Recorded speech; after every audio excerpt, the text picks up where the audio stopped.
Teknologi. Apa yang anda tahu tentang teknologi? Membawa kemudaratan atau kebaikan? Fikirkan. Secara asasnya, teknologi adalah aplikasi pengetahuan sains untuk mencipta alat, sistem atau kaedah bagi menyelesaikan masalah dan memudahkan urusan manusia. Teknologi bukan sekadar peranti elektronik. Ia merangkumi apa sahaja ciptaan manusia yang mengubah sumber alam menjadi sesuatu yang berguna. Persoalannya, mampukah teknologi memperkasa generasi kini hingga ke masa akan datang? Di sini, saya ingin membawa anda semua menelusuri tentang teknologi yang digunakan dalam kehidupan seharian. Mari. Baiklah, pertama, kecerdasan buatan atau lebih dikenali sebagai AI.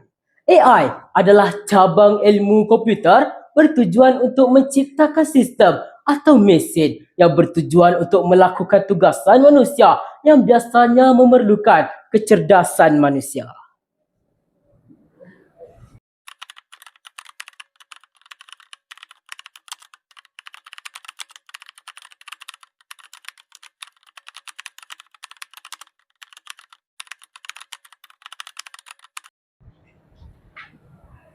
Dahulu, AI hanyalah sekadar teori semata-mata. Namun kini, kita telah pun melihat penggunaan AI semakin berleluasa, tidak kira dari golongan remaja maupun bangsawan berjaya.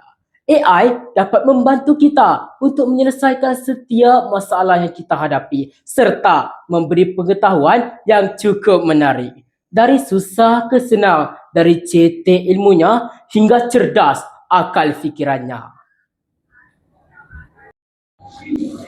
Seterusnya, yang kedua, teknologi pengangkutan.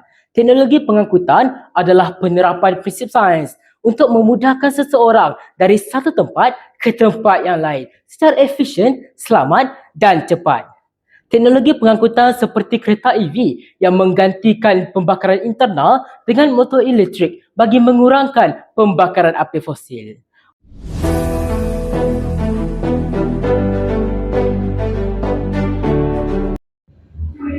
Untuk pengetahuan semua, enjin kereta EV hampir senyap sepenuhnya. Kerana itulah, pengeluar kereta EV menggunakan pembesar suara palsu bagi memastikan keselamatan kepada pejalan kaki dan orang kurang upaya.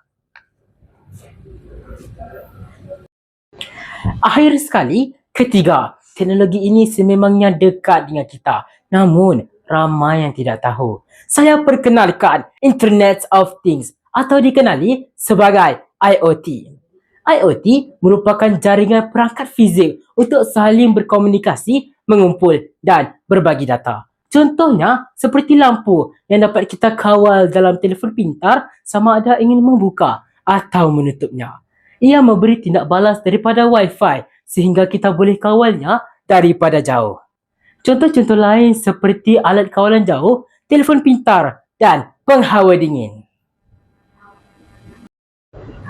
Jadi, itulah teknologi-teknologi yang menjadi kebanggaan rakyat kita pada hari ini yang perlu kita ketahui.